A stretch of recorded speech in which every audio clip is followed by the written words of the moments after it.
Bismillahirrahmanirrahim. Meneruskan konstruksi ayat ya. Misalnya begini, Anda jangan langsung menyalahkan Nabi Adam. Saya ini sering bela Nabi Adam karena banyak kiai yang cerita Nabi Adam itu salah melulu. Nanti kan kita di surga kan nggak perlu ngajukan kredit, nggak perlu punya istri cantik yang minta ke mall, karena kelebihannya bidadari itu cantik, tidak minta belanja. Sudah gitu di madu juga nggak protes. Tapi kalau di dunia itu sudah minta belanja, di madu protes.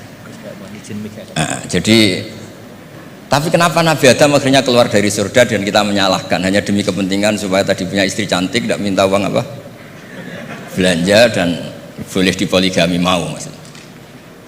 Di konstruksi ayat itu tidak ditampakkan, tapi semua ahli tafsir tahu. Misalnya fadallahuma bihurur, setan menipu Adam dan Hawa dengan curang. Hurur itu nipu. Jadi kalau ngaji nipu itu mulai dulu itu ya gurunya setan itu. Jadi Nabi Adam itu di surga dengan penuh limpahan anugerah. Buah apa saja ada, makanan apa saja ada, enggak bayar. Tempat mewah leg juga enggak bayar. Kalau Anda di hotel leg sedikit aja bayarnya minta ampun. Akhirnya setan itu pura-pura nangis terseduh-seduh. Akhirnya Nabi Adam menghampiri. Kenapa kamu nangis? Saya ini iba sama kamu, kasihan. Nikmat yang begini nikmat, pada akhirnya Anda ini mati karena Anda manusia, pasti mati. Kasihan sudah senikmat ini kemudian Anda mati. Pura-pura nangis, jadi lama ya nangis, acting itu. Akhirnya Nabi Adam tanya, lalu solusinya gimana? Terus setan tinggal numpangi. Hal adulluka ala syajaratil khuldi wa mulkil la yafla. Kamu mau tak kasih vitamin, makan pohon khuldi, nanti kalau kamu makan itu terus abadi. Jadi terus setan, Nabi Adam mulai ragu ya, tapi Allah melarang saya makan pohon khuldi itu, sajaratul khuldi itu. Kamu tidak usah cari tafsirnya, itu anggur apa ketela apa duren, itu namanya orang kurang penggawean itu gak penting. Ketika Allah tidak menjelaskan detail itu berarti detailnya itu tidak penting. Kamu sok penting nyari itu apa ya? Allah saja tidak menjelaskan, kok kamu yang manusia mau menjelaskan. Akhirnya Nabi Adam tanya, apa betul Allah itu melarang saya makan itu? Terus Allah cerita, wa qasamahuma inni lakuma laminan nasihin. Terus setan itu cerita, demi Allah saya tahu info terbaru bahwa sekarang nggak apa-apa. Jadi hukum terbaru itu. Singkat cerita Nabi Adam makan. Ketika makan berarti setan salah karena menipu Nabi Adam, Adam salah karena makan pohon khuldi tadi. Apa yang terjadi? Allah manggil Nabi Adam, Adam kenapa kamu makan itu? Bukankah pohon-pohon yang lain, buah-buah yang lain itu cukup? Kenapa kamu makan yang saya larang itu? Terus jawab Nabi Adam ini yang unik, yang kita harus bela Nabi Adam ila yaumil qiyamah. Wa izzatika ya Rabbi ma'adzunnu anna ahadan yahlifu bika kadiban. Demi kehormatanmu ya Allah, ketika engkau disebut oleh setan, saya tidak pernah mengira ada orang berani mencatut nama engkau kemudian dia bohong. Ketika engkau disebut ya Allah, saya tidak pernah mengira ada orang mencatut nama engkau kemudian dia bohong. Sehingga Allah itu haru sama Nabi Adam. Makanya Nabi Adam itu diusir. Ini meneruskan ayat yang dibaca Mas Majid tadi. Diusir tapi disangoni. Dam, secara prosedur hukum kamu harus saya usir karena kamu melanggar. Tapi tak sangoni, lucu kan? Tak sangoni. Kamu baca ini ya. jadi unik. Makanya ayatnya fatalaqqa Adamu mir Rabbi. Bukan kreasinya Nabi Adam. Kalimat itu bukan kreasi Nabi Adam, tapi hadiah sama Allah. Ini kamu secara laturan tak usir, tapi tak sangoni, ini dibaca nanti. Tapi Nabi Iblis tidak disangoni. Karena memang dia penipu betul. Sudah gitu akting pura-pura nangis, pura-pura ini itu. Jadi benar-benar penipu ulung. Makanya sekarang pun kalau penipu itu memang harus sopan, harus nangis. Itu cara untuk itu. Karena sanatnya penipuan memang begitu, sanat awalnya memang begitu. Pura-pura nangis terus pura-pura itu. Jadi itu memang cara paling efektif untuk apa? Nipu. Ada sanatnya. Ada sanatnya. Nah, lalu kenapa ada hadis mangqala la ilaha illallah dakhalal jannah? Ini terakhir terus nanti Mas Masdi ngendikan terus doai sekalian. Perintah Sohibul Bait, bukan permintaan, perintah. Perintah itu bukan berarti tidak sopan. Memang bahasa Indonesia itu gitu. Permohonan itu mesti diabaikan. Kalau perintah itu agak tegas, bukan masalah. Jadi begini, saya ulang lagi konstruksi ya, konstruksi ayat fadallahuma bihurur. Kenapa mangqala la ilaha dakhalal jannah?